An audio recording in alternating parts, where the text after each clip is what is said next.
Next up, we have Nicola Goodall. Nicola is a doula who works with women to build community knowledge about birth.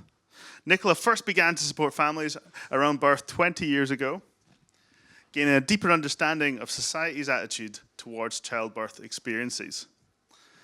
Nicola thinks those perceptions need to change. So I welcome Nicola and her talk, Reframing Birth.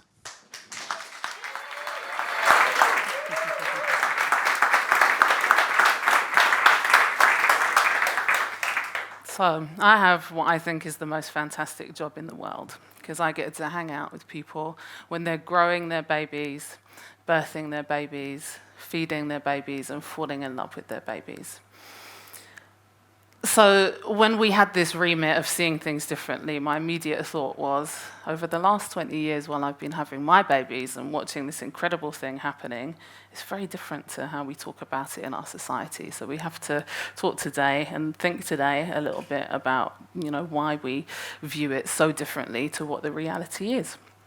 So instead of it just being me wanging on and everybody saying, well, that's her opinion, but I know it's different because I watch the telly and it's different on the telly, I did a little bit of research and I asked a whole load of different kinds of people of different ages, what was your view of childbirth before you had a baby? And the answers rolled in: pain, terror, death, pain. The most disturbing one was somebody said that their mum had told them it was like having your hips ripped off by pliers. I'll be lucky to survive it with a pulse. And the odd one said, well, it was incredible. My mum said it was incredible, so I'm looking forward to it. So why do we have this opinion before we have a baby?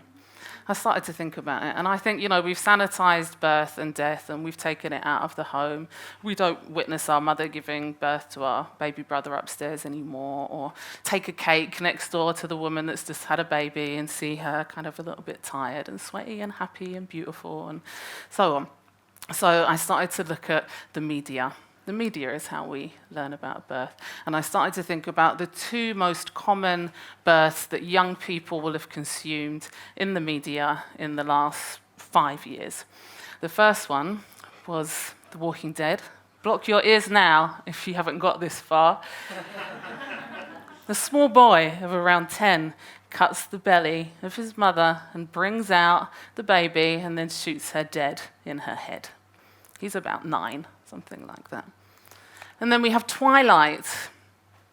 Many, many young people all across the world, millions of people, this will be their first exposure to childbirth, and the baby's pretty much killing her from the inside out, and she pretty much dies, and they manage to bring her back to life.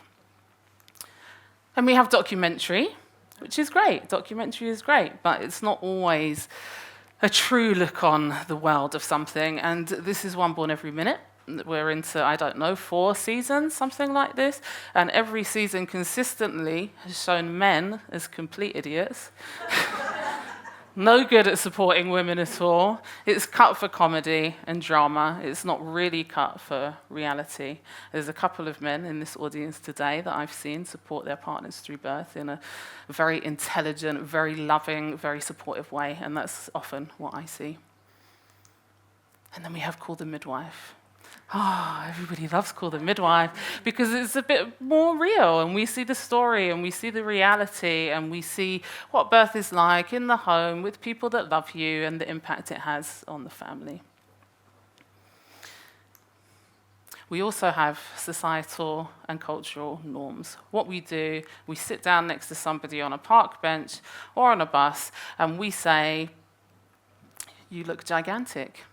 When my next door neighbor had her baby, it was awful. She nearly died. When I had my baby, I had 500 stitches in my vagina. It was terrible. I never had sex again, and then we got divorced, and it's just full of horror story after horror story after horror story. And alternatively, if you're in the rare experience of somebody sitting down next to you on a train and saying, "You look incredible, you're beautiful, and when I had my babies, I grew as a woman, it was religious, it was amazing," we're edging away and thinking they're a little bit odd. So our societal and cultural norm is, to perpetuate this thing that we're seeing in Twilight and The Walking Dead. This guy here is Dr. Simpson. You're probably wondering, because I put him up so quickly. He's a doctor from Scotland, from Edinburgh, practiced in our local hospital, and he is famous for bringing anesthesia into childbirth. When Dr. Simpson discovered at one of his drug-taking parties that we might offer chloroform to labouring women and it might help them out a little bit, he brought it into the local hospital, and a campaign ensued of the good people of Edinburgh to have him executed for blasphemy, because women are supposed to suffer in childbirth for Eve's sins. This is a whole nother talk to have on TED somewhere at some point. So many things are educating people on what childbirth is like. I also asked all these people, what was your reality? Tell me about after you had your baby and describe childbirth to me. And yes, the odd person said pain, obviously, we expect this. But it was a very side issue. So most of them said, it was incredible, it was amazing, I felt really strong. Yes, there was pain, but I got through it. My husband was amazing, we grew as a couple. It was a really, really beautiful set of answers. Actually, not one person came forward and said, it was a total nightmare, I hated it, from beginning to end, I'm never having another child. This is the experience that most people have when they have their baby. It's emotional, they're loved, they're growing, they're bringing their child into the world, and things are changing for them. So why? Why is it an incredible experience? If you look very carefully, I noticed the other day, this midwife has a great tattoo, as they often do. And she has on her arm the molecular structure of something called oxytocin, which we all create throughout our life, otherwise we're in trouble, because it's the hormone of love.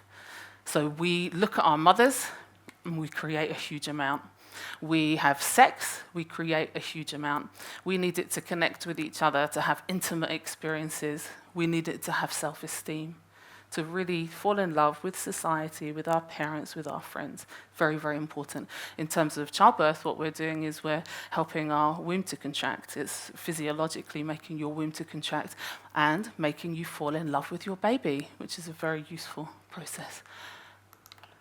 We also produce lots and lots and lots of opiates and endorphins. I once arrived at somebody's birth, and she was about 20 minutes away from having her baby, so she's really in the throes of as hard as it's going to get. And I crept into her living room, and you can never assume what's happening for somebody when they're having their baby. So I crept in, put my things down, turned to her and said, how's it going? And she looked up at me and said, I feel like I've taken ecstasy. And continued with the process, and then had her baby a little while longer. This is how many women look when they have their babies. We also produce prolactin, which is the chemical that helps us to produce milk, but it also makes us subservient and obedient and quick to act in the moment, which is a very useful part of the process. So put all those things together, and birthing can be the most profound initiation to spirituality that a woman can ever have. She can completely change her life, and many women do speak in terms of it changing their life. So how about we create little peaceful beings like this, and we teach people that this is probably going to be the reality. You're going to be flooded with love, and you're going to have your baby in front of you mirroring that love back to you. How about we teach young men and women in school that you could have orgasmic birth, that could bond you with your partner and have an incredible time having your baby? How about when we sit down next to somebody on a park bench, we talk about this scenario, that this is the possibility? And how about we teach our children? I have my children watching this today, and my daughter sat in front of me. How about we show them these images and we turn off The Walking Dead, or we criticize Twilight, maybe let them watch One Born Every Minute and force them to watch Call the Midwife, because this is what we need to be expecting, a transformational experience. Thank you.